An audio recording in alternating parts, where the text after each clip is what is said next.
Efésios capítulo 4, a partir do versículo 11, diz assim, na minha versão aqui é Almeida, século 21, e ele designou uns como apóstolos, outros como profetas, outros como evangelistas, e ainda outros como pastores e mestres, tendo em vista o aperfeiçoamento dos santos para a obra do ministério e para a edificação do corpo de Cristo, até que todos cheguemos à unidade da fé e do pleno conhecimento do Filho de Deus, ao estado de homem perfeito, à medida da estatura da plenitude de Cristo, para que não sejamos mais inconstantes como crianças, levados ao redor por todo vento de doutrina, pela mentira dos homens, pela sua astúcia na invenção do erro. Pelo contrário, seguindo a verdade em amor, cresçamos em tudo naquele que é a cabeça, Cristo. Nele, o corpo inteiro, bem ajustado e ligado pelo auxílio de todas as juntas, segundo a correta atuação de cada parte, efetua o seu crescimento para a edificação de si mesmo no amor. Amém? Poder sentar, nós já oramos. O tema que eu dei para esta mensagem de hoje foi 5 solas para a atualidade. Nós estamos chegando ao dia comemorativo da Reforma Protestante e durante alguns anos aí, alguns séculos até, a cultura norte-ocidental, ela colocou uma festa de máscaras, de terror, chamada Halloween, bem nesse dia, justamente no dia 31 de outubro. Isso nunca tinha sido comemorado no Brasil. Agora, junto com a cultura norte-americana, coisas da antiga Irlanda também, que veio trazendo essas comemorações, o Brasil está sendo bombardeado com desenhos, filmes e escolas. As nossas escolas, como se não bastasse a grande intelectualidade de Paulo Freire, ainda temos que receber esse tipo de festa, festividade maligna, sendo incutida na mente de nossas crianças, que muitas vezes chegam em casa e assistem essas coisas, os pais não estão vendo, não estão sabendo que eles assistem isso, e nossas crianças crescem sabendo tudo sobre Halloween, mas não sabem nada sobre a Reforma Protestante, que para nós cristãos protestantes é uma das datas mais especiais que tem, por causa disso que aconteceu. Como houve naquele tempo 5 temas gloriosos que marcaram a Reforma Protestante contra a teologia católica, assim hoje também precisamos nos resguardar e buscar constantes reformas. Aliás, um dos temas, uma das frases, um dos slogans da Reforma Protestante em latim é assim: Ecclesia reformata et semper reformanda est. Significa, igreja reformada sempre se reformando. Uma igreja reformada não pode ser paralisada no tempo com aquilo que foi efetuado por Martinho Lutero. Nós não podemos fugir desta necessidade que temos de estarmos sempre em reforma. Porém, devemos observar uma coisa: nunca devemos assinalar mudanças de base, sempre nos reformando, mas nunca mudando as nossas bases. As bases devem permanecer. Mas por que a reforma? Porque a construção em cima destas bases foi desvirtuada. A base permanece, diz o apóstolo Paulo em 1 Coríntios 3, a partir do versículo 9. Ele diz: a base é uma só, Jesus Cristo. Mas olhe lá cada um e veja como constrói sobre ela, veja como edifica sobre ela. E Paulo dá 2 exemplos de construtores. Os construtores com bons materiais, que constroem com ouro, prata e pedras preciosas, e outro construtor com materiais descartáveis, madeira, feno e palha. E ele diz assim, que muitas destas obras não subsistirão no dia do juízo, elas serão testadas pelo fogo. As obras dos pastores, as obras dos servos de Deus, dos bispos de igreja, dos presbíteros de igreja, todas elas serão testadas pelo fogo. Se ela foi feita com ouro, prata e pedra preciosa, ela vai ser mais purificada e você receberá galardão. Mas se foi feita com palha, feno, né, e madeira, ela vai ser queimada, destruída. E se você for salvo, você vai ser salvo cheirando a fumaça. Salvo como que pelo fogo, diz o apóstolo Paulo. Então não podemos mudar as bases, mas a reforma precisa estar sempre constante na igreja do Senhor. E os 5 temas que foram desenvolvidos naquela época sobre a reforma protestante, embora nem todos estivessem com Lutero, foram os seguintes: sola Escritura, sola Gratia, escreve gratia com T, mas lê gracia, sola Fide, solus Christus e soli Deo Gloria. Este primeiro, que é sola Escritura, foi uma defesa da suficiência e da autoridade das Escrituras, sem a necessidade da tradição. Foi isso que Lutero combateu. Ele combateu não só porque essa ideia veio na cabeça de Lutero. Antes dele, outros homens como Savonarola, João Hus e outros, na cabeça deles já estava que eles não deviam aceitar a tradição como a mesma autoridade da Bíblia. Somente a Bíblia é a palavra de Deus e somente ela tem autoridade e suficiência e inerrância. Por isso estes homens foram perseguidos. Inclusive o Wycliffe, que traduziu a Bíblia para o inglês e foi perseguido naquela época pela Igreja Católica, porque ele traduziu do latim para o inglês. O segundo que eu falei, que é sola gratia, fala unicamente da graça de Deus para a salvação, sem nenhum mérito humano. Naquela época a igreja colocava que tinha que haver mérito em você para ser salvo também, não bastava só a graça de Deus. O terceiro que eu coloquei, sola fide, fala unicamente da fé, fide é fé em latim, como meio para a salvação sem o uso das obras. Enquanto salvação pela graça diz respeito que você não tem mérito, salvação pela fé diz respeito que suas obras não servem. Quando se dizia naquela época solus Christus, estava considerando unicamente Cristo como autor da salvação e como intercessor da igreja, centro de toda a Bíblia e portanto de toda a pregação. Não havia, na parte dos reformadores, uma aceitação de outro intercessor diante de Deus, a não ser Jesus Cristo. Como nós sabemos, a igreja católica coloca Maria também como intercessora para a nossa salvação. Os católicos respondem assim para nós, eles dizem assim: ué, mas por que você está fazendo aqui orando por mim? Você também não está intercedendo por mim? Então como você diz que é só Jesus que é intercessor? A minha resposta, eu não vou dar a resposta de ninguém, eu vou dar a minha resposta, porque os irmãos já sabem o que eu penso sobre isso.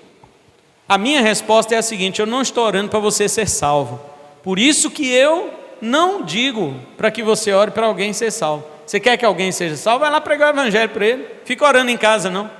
Ah, Senhor, salva meu pai, salva minha mãe, salva não sei quem. Vai lá, filho, vai lá, o que salva é o evangelho. Não é você ficar em casa de joelho orando, salva não sei quem, Senhor. Não, vai lá e prega. Se você não pode por causa da distância, peça sim ao Senhor para enviar um evangelista lá, para enviar alguém que prega o evangelho lá.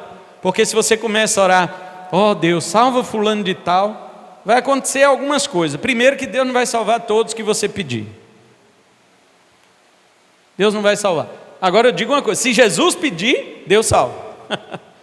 Porque o pai nunca disse não para o filho. E o filho que conhece a mente do pai, ele sabe quem é que está no livro da vida. Ele nunca vai orar por quem está fora do livro da vida. E você, como não sabe, você vai acabar orando por alguém que não está no livro da vida. E você vai obrigar Deus a colocar alguém no livro da vida? Não vai. Então não ore para alguém ser salvo. Quer que ele seja, vai lá pregar. Se for a vontade de Deus que ele seja salvo, se ele for um eleito de Deus, ele vai vir a Cristo. Mesmo que não seja na sua pregação, vai vir na pregação de outro. Se não for, você não vai poder convencer a Deus de colocar essa pessoa no plano de salvação, uma vez que o plano de Deus para a salvação é eterno. Você não estava lá quando Deus fez. Então eu respondo isso para o católico: eu oro por você e por outras coisas, mas não precisa ser salvo. Você vai ser salvo se você ouvir o Evangelho e seu coração se quebrantar pelo poder do Evangelho e você se entregar a Cristo. Aí sim. Não oro para ninguém ser salvo. Quero que alguém seja salvo, vou lá pregar o Evangelho. Então, quando eu digo que é solos Cristos, não existe ninguém que possa interceder por nós a não ser Jesus. E outra, depois que você se converte, Ele continua intercedendo. Ele continua intercedendo para que você não desvie. Você só continua firme na presença de Deus, porque Cristo intercede por você. E por último, o que eu falei foi: só lhe deu glória, somente a Deus a glória, como a doutrina de que tudo resulta na glória de Deus, e para isto deve ser todo o propósito do crente. Tudo que o crente fizer e disser tem que ser para a glória de Deus. Esses temas, esses 5 solas, assim chamados, 5 solas, não foram apenas um combate contra o catolicismo, mas também contra as heresias do arminianismo e outras que invadiram a igreja desde a reforma para cá. Porém, como sempre precisamos manter a igreja em reforma, estamos diante de uma necessidade urgente, visto que a igreja está novamente se corrompendo pelas sugestões do mundo atual. Quais são então as vozes que irão bradar? Quem vai bradar comigo por novas reformas, por novos solas? Eu quero que esta mensagem chegue ao maior número de pessoas possível, não somente aqui na nossa igreja, que são poucas pessoas, e ainda dos poucos, alguns ainda preferem ficar vendo um candidato perder e o outro ganhar. Outros é por causa da impossibilidade mesmo. Mas muitos faltam por causa de futebol, por causa de política, porque foi curtir Rio e cansou. Eu estou cansado do Rio. Ótimo. Agora eu quero que ela se espalhe a mais. Na internet, vocês divulgando, compartilhando com outras pessoas. Eu quero que esta mensagem vá. Por quê? Porque muitos cristãos sinceros e verdadeiros estão também com este pensamento, mas talvez não tenham como colocá-los. E é isso que nós vamos fazer a partir de hoje. Eu deixo então hoje 5 opções para uma nova reforma, uma caminhada de nova reforma na igreja. Não estou querendo ser nenhum Lutero aqui, porque não tem como. Lutero foi um homem ímpar, levantado por Deus na sua geração e diferenciado, por causa tanto do seu temperamento, como também por causa das circunstâncias políticas e sociais que envolveram aquela época. Isso jamais diz respeito à minha pessoa como pregador disso daqui, de forma nenhuma. Nem tenho essa pretensão, nem jamais passa pela minha cabeça algo parecido com isto, até por causa disto mesmo que estamos falando. Nós não estamos aqui falando de uma igreja, como na época de Lutero era. Só tinha uma igreja católica romana, e tinha uma outra no Oriente, chamada católica ortodoxa, que ainda existe hoje. Aquele padre que vocês viram nos debates políticos aí, era daquela igreja lá. Igreja católica ortodoxa, é a igreja grega, considerada assim. A igreja grega, e tem a igreja romana. O nosso ocidente teve mais influência da igreja romana, contra a qual Lutero combateu. E todo o contexto favorecia aquele acontecimento, e principalmente a mão de Deus, que foi a idealizadora de toda a reforma para que ela desse certo, para que acontecesse daquela maneira, como vocês já sabem, pelas histórias, pelas pregações que eu já fiz aqui, e pelos filmes de Lutero que vocês já assistiram. Não tenho essa pretensão, e sei que não posso chegar a nem 0,0001% daquilo que ele chegou, porque na época dele só havia aquela igreja, e a ruptura que foi feita foi algo que estourou em um século onde estava brilhando o renascentismo. Tudo isso contribuiu. o início da tipografia, né, que era a máquina de fazer impressão dos livros por John Gutenberg, estava em alta. Todo mundo que tinha dinheiro estava lá imprimindo livros. E Lutero imprimiu a Bíblia na língua alemã para ensinar os alemães a ler. A Igreja Católica queria matá-lo, como também fez com Wycliffe, mas não conseguiu, porque ele foi protegido pelo príncipe da Saxônia. Então as circunstâncias favoreceram tudo aquilo. E hoje nós temos só uma igreja? Não, queridos, temos sim uma igreja aos olhos de Deus, que é a igreja invisível, mas o que agora nós temos é uma enormidade de denominações. Vai falar em reforma com denominações para você ver. Eles vão dizer: quem é você? Você está achando que você é Lutero? Mas se fosse, vocês também não iam aceitar. Se fosse, vocês também não iam aceitar, porque vocês já engessaram a igreja de vocês dentro das suas confissões de fé. Tem igreja que coloca a confissão de fé dela maior do que a Bíblia e quer criticar a igreja católica porque coloca a tradição no mesmo nível da Bíblia. Está vendo, queridos? Então hoje conclamo 5 opções aqui para a nova caminhada na reforma da igreja. São apenas sugestões, obviamente. Há muito mais do que 5 que são necessárias para os nossos dias. E há também muito mais a acrescentar ao que eu vou falar, certamente. Mas esses 5 atuais solas que eu quero deixar aqui, eu quero fazê-lo para que sejam um pontapé para a reforma constante da igreja cristã de nossos dias, ou pelo menos para aqueles que conseguirem ser alcançados por esta mensagem. O primeiro sola, eu chamo de solos cultus, no latim também, continuo usando aqui as palavras em latim. Solos cultus, a palavra cultus em latim quer dizer adoração. E é isto que eu estou me referindo. Nós precisamos de uma reforma urgente na adoração da igreja, no culto. A palavra culto, ela vem do grego latria, que significa serviço espiritual de culto à divindade. É um serviço espiritual de culto à divindade. O meu blog, os irmãos sabem que chama teolatria. Latria é adoração e teo é Deus. O nome do meu blog é Adoração a Deus. Teolatria. Mas hoje o que nós estamos presenciando é uma antropolatria, culto à personalidade, culto às pessoas. Não é somente uma centralização do homem, sendo ele no sentido ateu, filosófico, científico, mas também no sentido soteriológico, como por exemplo, a participação do homem em sua salvação. Isto é uma das coisas que são mais pregadas nas igrejas atuais. Você tem participação na sua salvação. Você decide se você vai ser salvo ou não.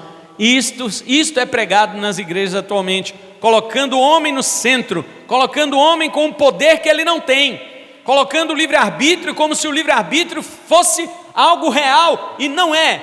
É uma falácia. O livre-arbítrio é um engano que já vem há muitos séculos,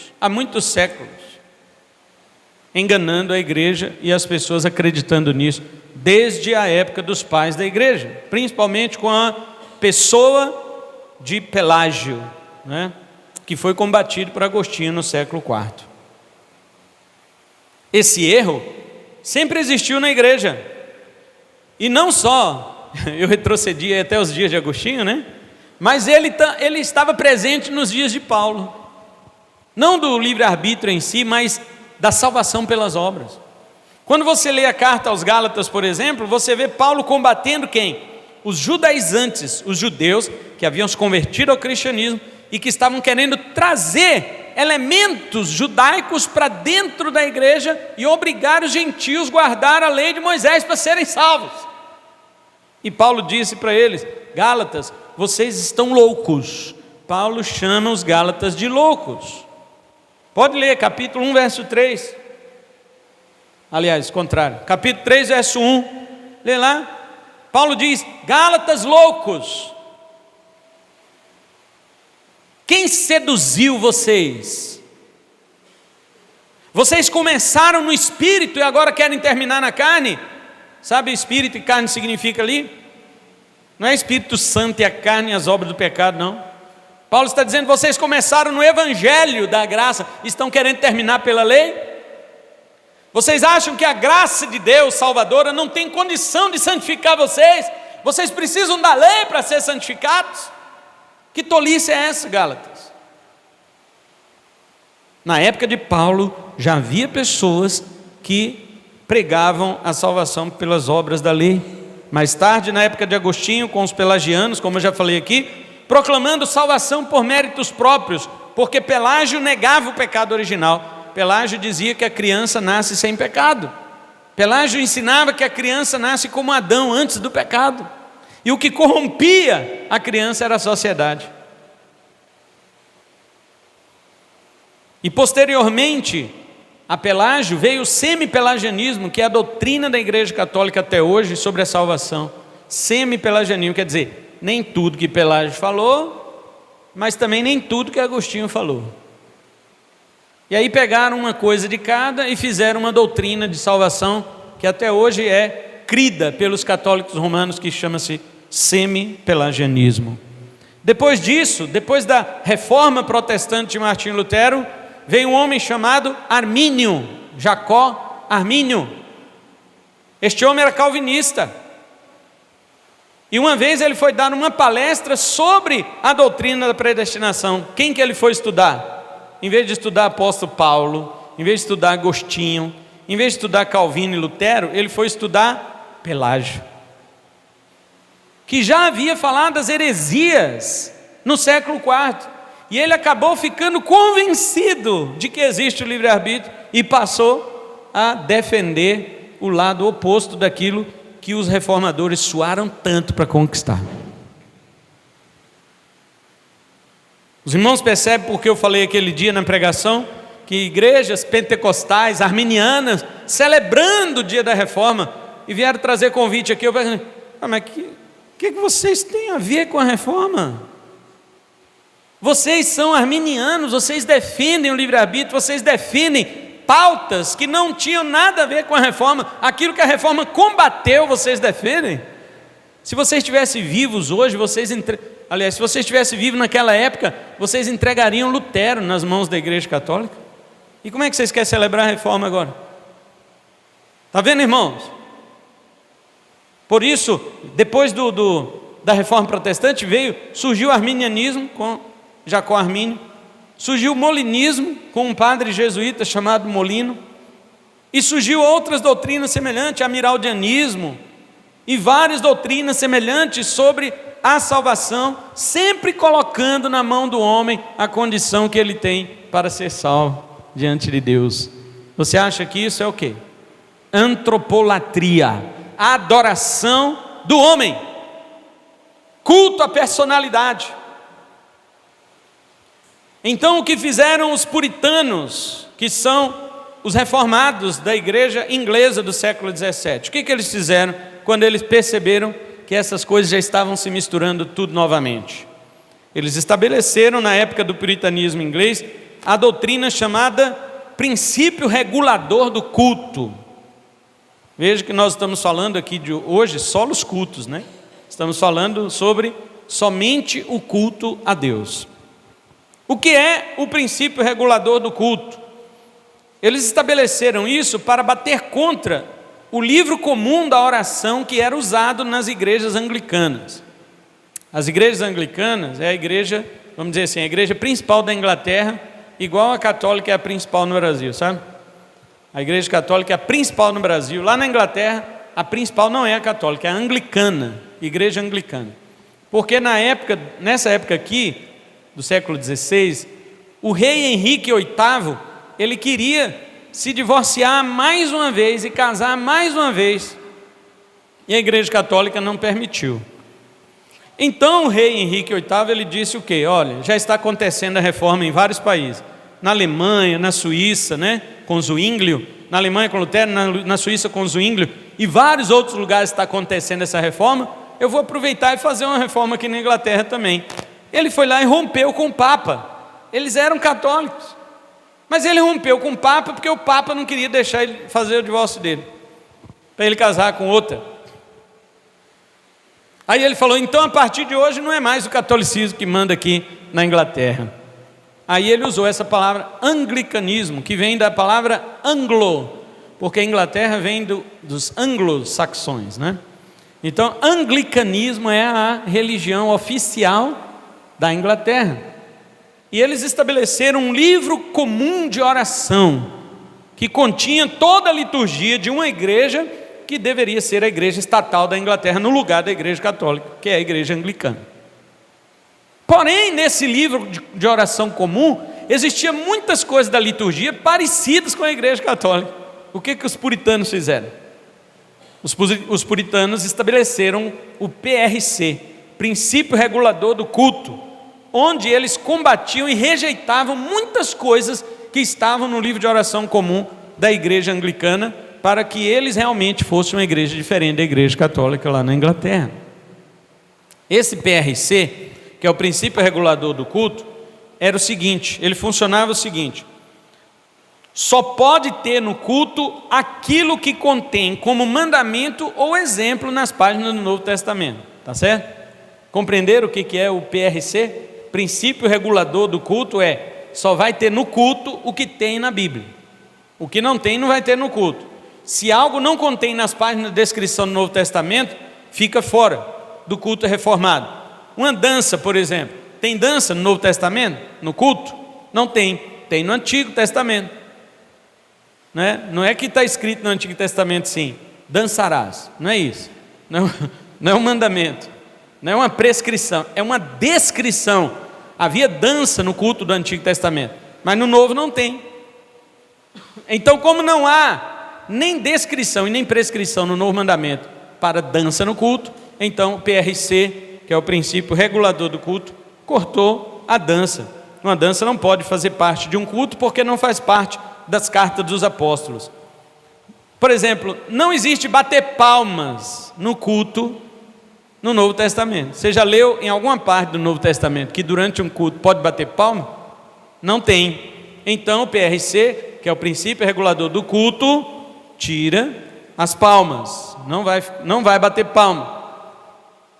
E eu posso aqui multiplicar os exemplos. Uma das coisas que os puritanos também combatiam na época era você se ajoelhar na hora da ceia, para tomar a ceia. Não pode ajoelhar na hora da ceia. Para que você vai ajoelhar na hora da ceia? Primeiro, porque não tem na Bíblia, e segundo, porque a igreja católica ajoelhava diante da ceia, porque era como uma adoração. Então você não pode adorar o Corpus Christi. Você não pode adorar o Corpus Christi. Corta também. Então nas igrejas puritanas não ajoelhavam na hora da ceia. Os irmãos estão vendo quanta coisa que eles estavam querendo colocar dentro da igreja, ou tirar, né, vamos dizer assim, por causa do princípio regulador do culto. Qual que era a intenção dos calvinistas puritanos? Era que os crentes evitassem qualquer prática litúrgica que causasse escândalo e repúdio, né? É lógico que existe uma carência de defesa aqui do PRC, porque se a gente fosse falar só sobre isso aqui, eu pregaria contra o princípio regulador do culto, que até hoje as igrejas presbiterianas do Brasil usam, por exemplo. Eles chamam, né, de princípio regulador do culto, mas quando vêm debater comigo sobre este princípio, por exemplo, que nós não usamos o princípio regulador, eu digo para eles assim: então por que tem instrumentos na igreja de vocês? Por que tem instrumento? Se no Novo Testamento não tem instrumento na hora do culto, por que na de vocês tem? Vocês não querem um princípio regulador do culto? Por que vocês fazem casamento dentro da igreja? Não existe fazer casamento dentro da igreja no Novo Testamento. Por que vocês fazem?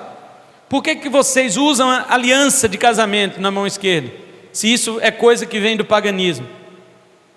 Não é coisa de Israel, não é coisa dos cristãos usar aliança. Usar aliança é coisa dos pagãos. E vocês, além de fazer casamento dentro da igreja, ainda usam aliança, que não está na Bíblia. Aliança na Bíblia é outra coisa, irmão, não tem nada a ver com isso, viu? Quando você vê escrito aliança na Bíblia, eu vou só dizer para vocês o que era aliança na Bíblia. Aliança na Bíblia era pegar um animal, colocar lá, cortar ele no meio, partir as bandas, pegar outro animal, colocar aqui, partir as bandas, colocar uma banda de lá, outra de cá, outra de lá, outra de cá. E duas pessoas que estivessem fazendo aliança, uma vinha de lá e outra vinha de cá, de lá para cá e daqui para lá. As duas passavam no meio daqueles animais mortos, no meio daquele sangueiro que estava ali, passava ali no meio. Quando elas entravam, se encontravam no meio daquele corredor de sangue, elas apertavam suas mãos e faziam aliança. A aliança era votos, dizia assim: não quebraremos o nosso pacto, não quebraremos o nosso pacto. Se um de nós quebrar o pacto, aconteça conosco o que aconteceu com esses animais aqui, que a gente morra cortado pelo meio. Isso que é aliança na Bíblia. Já pensou, você vai casar com uma mulher agora e mata um bicho lá, o pai dela vai sair correndo, fala: não, mulher, vamos embora, minha filha, porque você vai casar com um homem doido desse. Aliança hoje é tudo coisinha bonitinha, de ouro, está na mão, está no dedo da mulher e tal, aquela coisa. Isso é do paganismo. E por que vocês aceitam? Está vendo? Então nem sempre quem defende o PRC, princípio regulador do culto, eles realmente praticam o princípio regulador do culto. Agora, se tudo que tem que fazer parte do culto precisa ser comprovado pelas páginas da Bíblia, que tem que ter ali no culto, onde que está na Bíblia o PRC? Até o próprio princípio regulador do culto falta provar que ele está na Bíblia para ser usado. Então não tem como, né? Mas eu entendo aqui, não estou combatendo o PRC hoje, né? Só um pouquinho, mas eu vou combater mais depois. Porém agora, o que quero que fique claro para nós é que o propósito deles aqui era que não tivesse desvio no culto para outras coisas que eram heréticas. Existe um outro princípio agora, né? Vocês já entenderam o PRC, vou falar do PNC agora, que é outro princípio que se chama princípio normativo de culto. O PNC é mais aberto do que o PRC, e o seu propósito é culto com elementos que não ferem os princípios do Novo Testamento, não necessariamente apenas com os elementos contidos no Novo Testamento. No PNC, que é o princípio normativo de culto, podemos usar caixa de som, microfones, instrumentos, podemos bater palmas, pois mesmo que estas coisas não estejam nos cultos de Atos dos Apóstolos e nem nas cartas, todavia também não há proibição dos apóstolos para que elas sejam usadas. Então a nossa igreja é mais a favor do princípio normativo do que o princípio regulador de culto. Os irmãos entenderam? Isso nunca foi trazido aqui ao púlpito. Eu já respondi essa pergunta particularmente para algumas pessoas, mas hoje estou falando de púlpito isso aqui, para você saber que a nossa igreja missionária Volta de Cristo é uma igreja com princípio normativo de culto e não regulador, porque não estamos presos aos únicos e poucos exemplos de culto que tem na Bíblia, visto que o propósito da Bíblia não era esse, quando falou dos cultos que havia nela. Até para dar uma cutucadinha a mais no PNC, né? PRC, princípio regulador de culto, se a gente for analisar ali o que tem dentro de um culto cristão, em 1 Coríntios 14, 26, nós vamos ver que Paulo diz o seguinte, deixa-me ler para os irmãos, 1 Coríntios 14, 26, Paulo diz assim: irmãos, que fazer então, quando vos reunis, olha o culto, está vendo? Quando vos reunis, cada um de vós tem um hino, então tem que ter hino no culto, os irmãos estão vendo? Tem uma palavra, tem que ter pregação, tem uma revelação. Aqui os presbiterianos já caem por terra, porque eles não acreditam em revelação. Tem uma palavra em língua, piorou, que eles não creem em línguas. Tem interpretação, tudo deve ser feito visando o quê? A edificação. Pronto, nossa igreja crê nas revelações, nas profecias, nas línguas estranhas, na interpretação, cremos na cura, cremos na palavra, nós usamos hinos, louvores para Deus, e além disso usamos o que não tem na Bíblia, microfone, púlpito, bateria. Já pensou bateria naquela época? Né? Então, meus queridos, a nossa igreja trabalha com o PNC, princípio normativo e não regulador de culto. A crítica hoje, portanto, que eu estou fazendo, apesar de ter cutucado o PRC, eu faço essa crítica com este sola, que é o solus cultus, contra todos os tipos de culto que muito existem hoje nas igrejas. Que tipos de cultos são estes que nós estamos sendo contra com esta pregação de agora? Cultos que celebram personalidades, gente famosa, e são verdadeiros festivais de música, verdadeiras disputas de pregação para promover mais e mais artistas no meio gospel. Deixa eu te contar um caso aqui para os irmãos.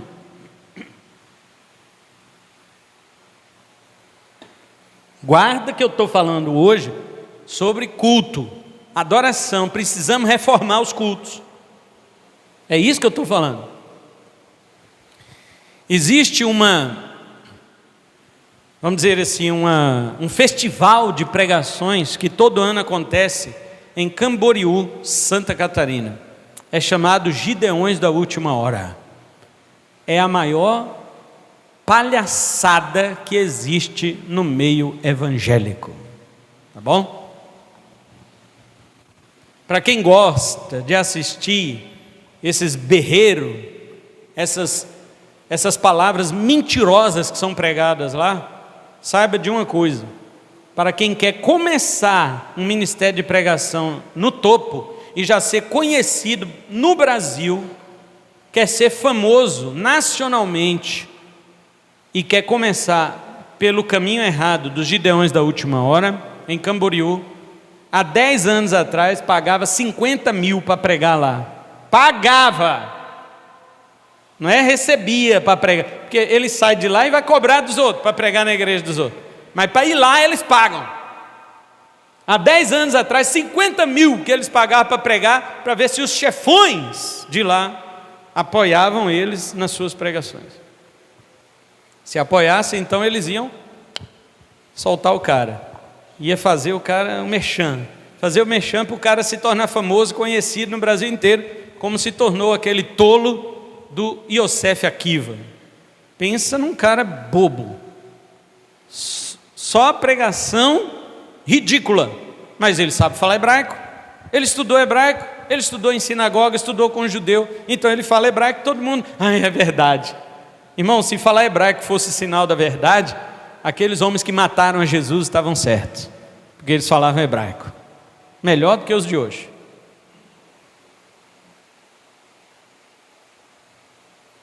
Portanto, personalidade. O cara quer ser celebração. Celebração não é não? Celebridade, né? O cara quer ser celebridade. Ele quer ser uma pessoa promovida no meio artístico gospel. E a igreja promove esse tipo de celebração. Outros celebram aquilo que o homem pode fazer, ser e sentir. Dizem que o homem pode contribuir para a sua salvação. Dizem que o homem é o centro de Cristo. Você não ouviu o David Leonardo falar isso, não? Ele falou o seguinte: olha, gente, Cristo é o centro de Deus, Cristo é o centro da Bíblia, mas você é o centro de Cristo. Aí todo mundo, ai, que lindo, glória a Deus, que maravilha. Outros dizem, você nasceu para vencer, porque lá no espermatozoide, inventaram a história do espermatozoide, já viu, João? O espermatozoide de não sei quantos milhões, só um que penetrou o óvulo, e este um era você, não era eu não. Este um era você, foi um vencedor entre milhões. Aí todo mundo chora e vem na igreja contar isso para mim. Ai, pastor, eu era um espermatozoide no meio de milhões, eu venci. Então para de chorar, filho. Você não já venceu? Por que você está chorando? É que é lindo, é lindo. As pessoas gostam disso, elas celebram isso, compõem canções cujas letras exaltam o homem e não a Deus. Vocês já perceberam isso? Deus está na música, mas é para me fazer vencer. Deus está na música, mas o vencedor sou eu que sou, né? Essas coisas, queridos irmãos, já quebra aquele antigo sola, que era sola e deu glória, já quebra isto. Mas estamos focalizando aqui a questão do culto hoje. Essa palavra vem do grego latria, que eu já disse para os irmãos, latreia ou latria, e significa um serviço de culto prestado à divindade. Ao invés de prestarem culto a Deus, muitas igrejas hoje transformaram seus cultos em verdadeiros programas e shows. As pessoas não querem servir a Deus ali, elas querem se divertir, enquanto pensam que estão servindo a Deus. Já vi gente aqui em Vilhena dizer o seguinte: eu já fui no culto, agora eu posso ir para a balada, eu já fiz a parte de Deus, agora vou fazer a minha. Você acha que uma pessoa dessa está adorando a Deus? Está prestando latria para Deus? Será que uma pessoa dessa está nos solos cultos? Eles escolhem igrejas com pastores famosos, cantores famosos, como critério para participar ali. Tem gente que muda para Vilhena e fala: qual que é a igreja mais famosa daqui? Eu quero ser de lá. É assim que as pessoas fazem, porque celebram a personalidade e não a Deus. Não são membros fiéis, são espectadores, e Deus odeia essas coisas. Ainda dentro desse assunto de antropolatria, existe uma nova ideia por aí. Não sei se vocês já ouviram falar dessa nova ideia. Diz o seguinte: nossos cultos devem ser voltados para os visitantes. Quem já ouviu isso? O louvor, a pregação, tudo que tiver no culto tem que agradar o visitante. É isso que dizem atualmente. Dizem que assim teremos mais condições de fazê-los voltar à congregação. O pastor não ajuda. Esse pastor não ajuda. As músicas é só para Cristo, as pregações é só a palavra. Desse jeito o povo não volta. Dizem isto: podemos fazê-lo tornar a congregação e quem sabe trazê-los a Cristo por meio de um culto agradável, ou em outra linguagem, um culto relevante. Pastor, nossos cultos não estão sendo relevantes. Relevante para quem? Percebam, meus queridos, as igrejas estão investindo, sabe no quê?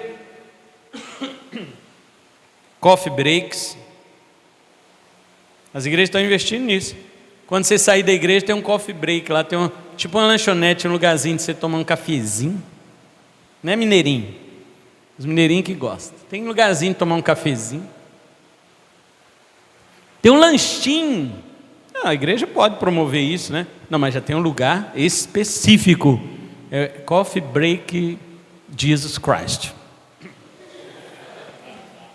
Espaços gourmet dentro da igreja está tendo agora. Ambiente agradável, iluminação, né? Balanceada, estacionamento, tudo para agradar. Cara, eu fui na igreja, não tinha onde colocar meu carro. Filho, quem é que vai cultuar? É você ou seu carro? Seu carro pode ficar na rua. Não tinha lugar para meu, não vou voltar mais. As pessoas estão atrás destas coisas, né? Tudo para agradar os visitantes. Fiquei sabendo de igrejas que construíram, maior do que a própria igreja, um pátio enorme para os jovens que não gostam de ficar dentro do culto. Eles gostam de ficar lá fora. Então vão construir, colocar banquinhos, jardins, luzes verdes, para as plantas ficarem mais verdes para os nossos jovens. Os jovens não gostam de ficar dentro da igreja. Ou seja, as igrejas rústicas, que nem a nossa, né? Um dia falaram para mim assim: sua igreja ainda usa banco? Sua igreja ainda usa banco? Falei: usa. Aí nós vai morrer, os bancos ficam lá, que os bichos é bom, hein? As igrejas rústicas não são mais preferidas. Até mesmo o evangelismo tem sido preparado. O evangelismo, irmão, você vai sair daqui para pregar o evangelho lá fora, na rua e tal, tem sido preparado para ser pregado para uma geração exigente e hipersensível. Quanto mais hipersensível uma pessoa, mais exigente ela é, e mais ela torna o ambiente onde ela está um ambiente difícil de você viver, porque você tem que ficar pisando em ovos para não desagradar aquele sujeito. Pelo amor de Deus, pelo amor de Deus, pensa você, olha, deixa eu falar isso, Pensa você se é isso que você faz dentro da sua casa, se é isso que você promove dentro da sua casa. As pessoas têm que ficar pisando devagarinho para não te desagradar. É isso que você tem promovido em casa, meu irmão? Pois saiba que na igreja não vai ser assim. Você vai ouvir o que a verdade da palavra tem a dizer para você. Eu não vou ouvir isso sozinho, não. Eu preparo a verdade de Deus em casa e Deus desce ali em mim. E depois, quando eu faço isso aqui, todo mundo fica batendo na igreja. Claro, eu apanhei. Você acha que eu vou apanhar sozinho? Vou trazer a verdade da Escritura conforme ela é, enquanto o Senhor me conceder esta condição. Não estarei importando, porque pessoas hipersensíveis desta geração que estamos vivendo hoje, para mim são irrelevantes. Mas sobre isso eu vou falar em outro sola. Então não é de se estranhar que os louvores tenham mudado de Deus para o homem. As canções migraram. Antigamente você cantava, aqueles ritmos. Hoje não, é mantra, é tudo mantra. O que é mantra? Aquela musiquinha com um teclado que você faz uma nota e pisa no como é que é o nome daquilo? No pedal de sustém. Você pisa ali no pedal, enquanto você está pisando que a nota continua o resto da eternidade. Se você inverter o cabinho ali, você coloca ele tem a chavinha já. Ele faz o contrário, você aperta sem pisar e ele prolonga a nota. E pronto. Já vi igrejas que a pessoa vai lá no teclado na hora do louvor, ela vai lá no teclado na hora de começar o louvor, faz a nota que é a música, já com a chavinha invertida, vai lá, faz a nota e vem embora tocar a guitarra. O teclado fica lá naquela nota a vida inteira, até acabar a música, depois vai lá e desliga. Isso são mantras. Mantras são fundos musicais que tentam ativar sua glândula pineal, segundo eles, com frequências baixíssimas, para ativar as suas ondas delta, para que você entre em certo tipo de transe e ache que você está sendo tocado pelo Espírito Santo. Sabia que existe isso, não? Tem que estudar um pouco de gnosticismo.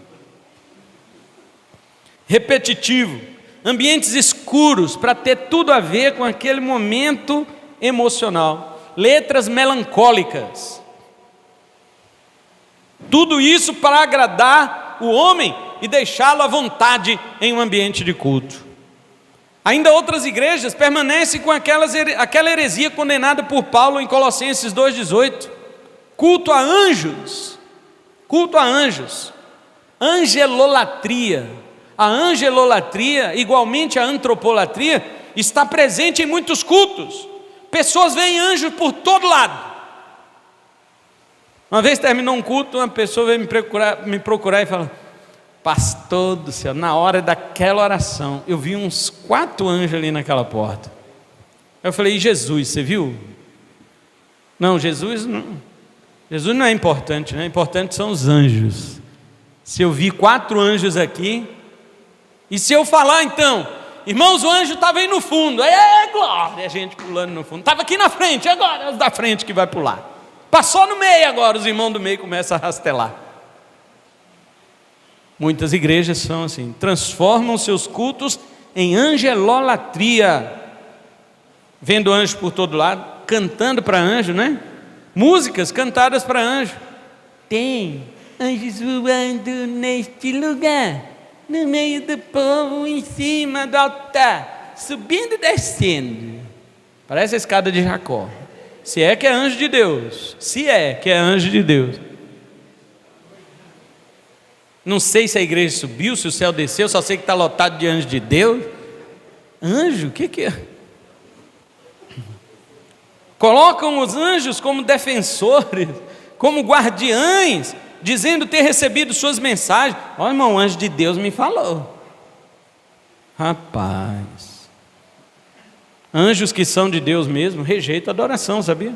Vai ler Apocalipse 19:10, Apocalipse 22:9. Você vai ver o apóstolo João tentando adorar um anjo, porque ele ficou deslumbrado com a presença de um, e o anjo repreendeu ele na hora, falou: levanta, não me adore, eu sou teu colega, adora a Deus.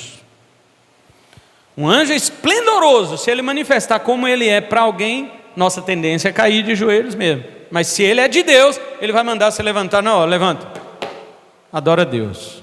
Mas o anjo do diabo fica caladinho. Se ele ficou calado, meu amigo, e você ajoelhou e ele recebeu, você adorou um demônio e não a Deus. Isso não é novidade em nossos dias. Já vem de várias formas. Então vou encerrar a mensagem de hoje dizendo uma coisa para você. Quando a rainha, sobre culto, né? Culto a Deus. Quando a rainha de Sabá foi visitar Salomão, ele não mudou nada no sistema de culto de Israel para agradá-la. Tá vindo uma rainha aí, cara, é de Sabá. Para nós isso não significa nada, né? Que com a rainha de Sabá, de Sabó, seja lá o que for. Pois naquela época a rainha de Sabá era das maiores riquezas do tipo de ouro que era tipo ouro de Ofir, que o povo fala nas músicas agora. Você é ouro de Ofir. Pois é, naquela época tinha um ouro de Sabá. Salomão virava para todos os sacerdotes que estavam ali e falava para eles assim: olha, vai vir aí a rainha de Sabá, eu quero um culto voltado para ela, que ela vai nos visitar. Eu quero que tudo seja para agradar essa rainha. Foi isso que Salomão fez? Não. Ele manteve o culto a Deus como era ordenado na lei de Moisés. E aquela mulher, quando chegou ao reino de Salomão e viu o culto que era prestado a Deus, ela disse: bendito seja o Senhor de Salomão. Ela engrandeceu Deus de Salomão pela glória que ela presenciou no culto que eles fizeram conforme a palavra, e não para agradar visitante. E não estamos falando de qualquer visitante, estamos falando da rainha de Sabá. Não vamos mudar nada. Ela vai vir aqui e vai ver como é feito todo dia. Irmão, aniversário da igreja, vamos fazer um negócio diferente. É igual todo dia, irmão. A única diferença é que a gente chama gente de fora para pregar. Mas o culto é o mesmo, é para Deus, é para o mesmo Deus. Os louvores são os mesmos para Deus. Se tiver novos louvores, serão ainda para Deus, e assim por diante. Os visitantes que aprendam a olhar para o nosso culto e dizer: prefiro a outra igreja, que lá tudo é para mim. Aí já é com eles. Então quando ela olhou para tudo aquilo que era teocêntrico, né? Deus estava no centro, ela se maravilhou. E eu vou dizer uma coisa para os irmãos: aquela mulher se converteu. Lá em Mateus 12, 42, Jesus fala bem assim: no último dia, a rainha do sul, que é a de Sabá, se levantará contra esta geração, porque saiu dos confins da terra para ouvir Salomão, e eis aqui está quem é maior do que Salomão. No dia do juízo nós vamos conhecer a rainha de Sabá no céu, levando todo o seu esplendor e sua glória para Deus. E muitos que rejeitaram a Cristo e que quiseram um culto voltado para visitante, no dia do juízo ela vai olhar para essas pessoas e falar: bonito, hein? Eu fui ver um culto que não foi voltado para mim, e você, que não é rainha de nada, queria culto para você? Cadê o saquinho de enxofre, Deus? E essas pessoas serão condenadas pelo exemplo daquela mulher. Então, da mesma forma, Paulo também diz que devemos continuar usando os requisitos, os dons que Deus nos deu, conforme eu já li, né? 1 Coríntios 14, 26. Evitando as línguas sem interpretação, todos os demais dons, inclusive o de revelação, devem ser usados no culto, para que o incrédulo seja convencido de que Deus está entre nós. É o que Paulo diz em 1 Coríntios, eu já ainda estou aqui, aberto aqui, né? Olha o que ele diz aqui, 22, desse modo as línguas são um sinal, não para os crentes, mas para os incrédulos. A profecia, porém, não é um sinal para os incrédulos, mas para os crentes. Se, pois, toda a igreja se reunir em um lugar, e todos falarem línguas, e entrarem pessoas não instruídas ou incrédulas, por acaso não dirão que estáis loucos? Então não devemos falar em línguas quando estiverem pessoas aqui que não são crentes. Eles vão dizer que estamos loucos. Mas se todos profetizarem e alguma pessoa incrédula ou não instruída entrar, será por todos convencida de seu pecado e julgada, porque Deus vai revelar os segredos do seu coração, eles serão manifestos, e essas pessoas se prostrarão em terra, adorando a Deus e afirmando que de fato Deus está entre vós. Aí tem gente querendo proibir revelação no culto. Está vendo? Portanto, a adoração deve ser para Deus. Todo culto é voltado para Deus. Os louvores, as ofertas, orações, tudo mais. E a palavra deve vir dele somente para a igreja e para os incrédulos que ali se achegarem. Paulo ensina que devemos apresentar o nosso corpo como sacrifício vivo, santo e agradável a Deus, que é o quê? Culto, latreia, racional, no grego, lógico. Apresente um culto lógico a Deus, lógico. Romanos 12, 1. Então o culto do qual Deus se agrada é um culto inteligente, lógico e espiritual. E Jesus disse o quê? Adoremos ao Pai em espírito e em verdade. Solos cultos, urgentemente. Culto e adoração voltados para Deus e não para o homem. Amém? Este é o primeiro sola de hoje. Solos cultos. Somente o culto para Deus. Que o Senhor possa nos conduzir na sua vontade. Toda vez que você vier para a igreja, não venha para a igreja por cumprir tabela. Faz isso não, meu filho. Vem para adorar o Senhor. Senhor, eu vou te prestar um serviço de culto. Serviço. Serviço tem coisa para fazer. Adore a Deus. Os momentos de louvor, esquece que está ali do seu lado, vai adorar. Concentra-se no Senhor. Conheça a beleza da sua santidade. É o texto que a irmã Clay leu no início do culto, do Salmo 27. Ela disse sim que Davi falou, né? Uma coisa pedi ao Senhor e a buscarei, que eu possa morar na casa do Senhor todos os dias da minha vida. E ele disse, para quê? Para contemplar a formosura do Senhor. Isso é o louvor, meu filho. No louvor você contempla a formosura de Deus. Quão formoso és, Rei do universo, tua glória enche a terra e enche o céu. Está vendo? Contemple a formosura do Senhor, adore-o. E mais ainda no final do verso ele diz o quê? Contemplar a formosura e aprender no seu templo. É a pregação. Pelo menos 2 elementos de culto Davi colocou ali: louvor e palavra. Se já tiver só isso, está ótimo. No louvor você contempla a formosura de Deus, e na palavra você aprende no seu santo templo. Que Deus seja glorificado nesta igreja, e vamos reformá-la cada dia mais para um solos cultos, em nome de Jesus. Vamos ficar em pé e vamos orar.